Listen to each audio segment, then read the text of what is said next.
Bonjour, je suis Aurélie Rappen, je suis infirmière au STEP. Le STEP, c'est le service transdisciplinaire d'éducation du patient.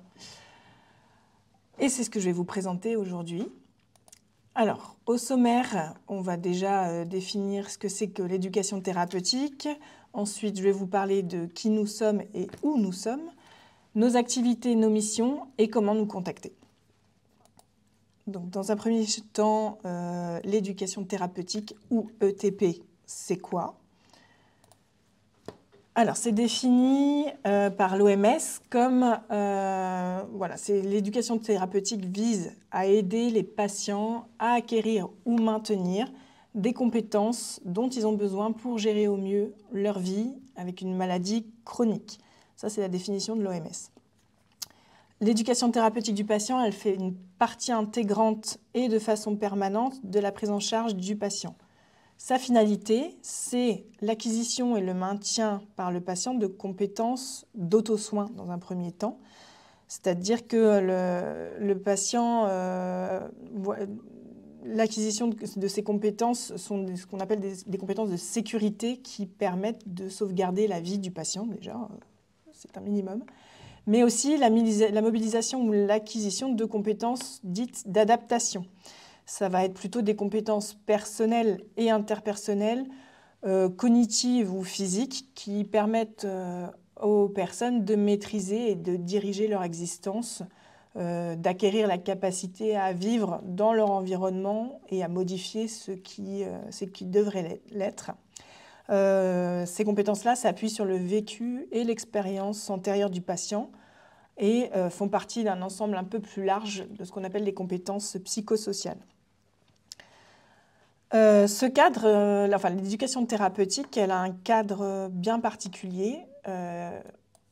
Déjà, les objectifs sont bien définis. C'est améliorer donc les connaissances du patient et de son entourage, développer donc ses compétences, comme on a vu, dans la gestion de ses facteurs de risque, et améliorer l'hygiène de vie globale, l'état de santé et la qualité de vie du patient. Il y a des étapes obligatoires, puisque l'éducation thérapeutique se fait dans un cadre bien précis, déterminé par décret. Il faut d'abord, dans un premier temps, faire avec le patient un bilan éducatif qu'on appelle le bilan éducatif partagé. C'est une sorte de diagnostic de sa situation. Dans un deuxième temps, on va avoir la mise en œuvre d'un programme complet. Au STEP de l'hôpital de Troyes, il s'agit de 5 semaines d'atelier. Ensuite, l'étape obligatoire, c'est le bilan de fin de programme. Et par la suite, il y a une mission de suivi qui, chez nous, se fait par entretien à 3, 9 mois et aussi un retour à 1 an. Alors, qui et où? Donc, on est une équipe pluridisciplinaire. Nous avons une diététicienne, Alice Malézieux, un éducateur médico-sportif, Karine Benguenaya, et 2 infirmières, moi-même et ma collègue Thérèse Vera. Également une secrétaire. Ponctuellement, on a des intervenants extérieurs au service qui sont psychologues ou médecins addictologues. Notre encadrement, c'est Monsieur Tancredi, le docteur Tancredi, qui nous a rejoints il y a quelques mois, et Madame Monique Cotet, notre cadre supérieur de santé du pôle vasculaire. Nous sommes situés au H2, dans l'ancien bâtiment de l'hôpital, et on a à disposition une salle de formation, ainsi qu'une cuisine thérapeutique, dont on voit les photos juste en dessous, et une salle d'activité physique équipée de vélos notamment. Alors, ce service, il existe depuis 2007 et où il a été créé sous l'appellation du TEP. Au CHT, c'était sur financement de l'ARS. Dès le départ, il y a 3 programmes qui se sont mis en place. Le programme réhabilitation respiratoire, le programme obésité des enfants et le programme activité physique et diabète. Aujourd'hui, le nom du TEP a changé pour le nom de STEP, Service transdisciplinaire d'éducation du patient. Et le financement se fait maintenant au nombre de patients et non plus par une enveloppe globale pour le service. Actuellement, les 2 programmes toujours en vigueur sont Prévasceur et le programme d'obésité des enfants que je vais vous présenter juste après. Donc les missions du STEP, elles sont plusieurs. Il y a d'abord la conception et l'animation de nos programmes, bien entendu, mais également des actions de prévention, promotion de la santé à l'extérieur ou au sein du CH. Des stands, par exemple. Chaque année, on participe à la Journée mondiale de l'obésité, Journée mondiale du diabète, en collaboration avec la responsabilité populationnelle, mais également l'accompagnement du patient, mais aussi des professionnels dans l'éducation thérapeutique. Notamment, je précise, pour les professionnels, c'est-à-dire qu'au sein du centre hospitalier, les professionnels qui souhaitent s'initier ou développer des programmes d'éducation thérapeutique peuvent tout à fait faire appel à nous pour les aider dans cette démarche. J'ai oublié de dire tout à l'heure, les 4 professionnels de notre équipe sont tous formés à l'éducation thérapeutique du patient, qui est une formation obligatoire de 40 heures pour pouvoir intégrer l'équipe d'éducation thérapeutique. Alors, les objectifs de nos programmes, comme je disais tout à l'heure, c'est d'amener les patients et leurs familles à réfléchir et à faire évoluer leurs habitudes, leurs représentations, tout en étant dans le respect quand même de leur culture et de leur mode de vie. Ça, c'est très important de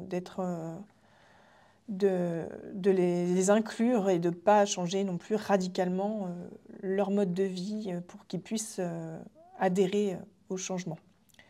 Les objectifs spécifiques de nos programmes, c'est tout d'abord d'améliorer leurs pratiques alimentaires, aussi d'inciter et d'augmenter la pratique d'activité physique et d'une manière plus globale d'améliorer l'hygiène de vie, les rythmes de vie du patient aussi et de l'entourage, qui a bien souvent un rôle important à jouer.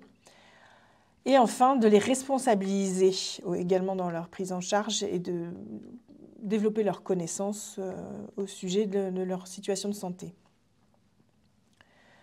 Alors, le premier programme dont je vais vous parler, c'est le programme Prévasceur, qui concerne directement, qui a pour public les patients présentant des risques cardiovasculaires. Donc, un public avec beaucoup de personnes que ça concerne, évidemment.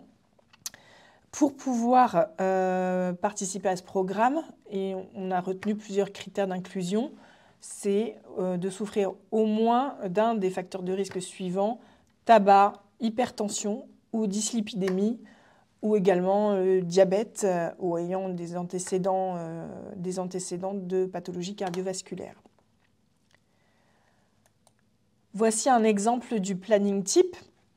On peut voir ici qu'il y a 4 parcours d'ateliers différents. Déjà, ça a lieu, comme je vous disais tout à l'heure, sur 5 semaines d'affilée. Des matinées complètes. Pour Prévasceur, c'est le lundi matin à l'heure actuelle. Et on a des interventions ici en bleu des infirmières. On va appeler ça des sortes de cours au sujet de la maladie artérielle et également de l'hypertension. On a également aussi en dernière semaine une sorte de groupe de parole accompagné d'une psychologue pour permettre au patient de s'exprimer sur sa maladie chronique, de savoir comment il la vit avec au quotidien. En jaune, on a le parcours diététique. Ici, on a 3 interventions de notre diététicienne, plus des ateliers pratiques sous forme de repas thérapeutiques notamment. En vert, on a les 2 interventions de notre éducateur médico-sportif, une intervention plutôt théorique et une autre intervention plutôt pratique.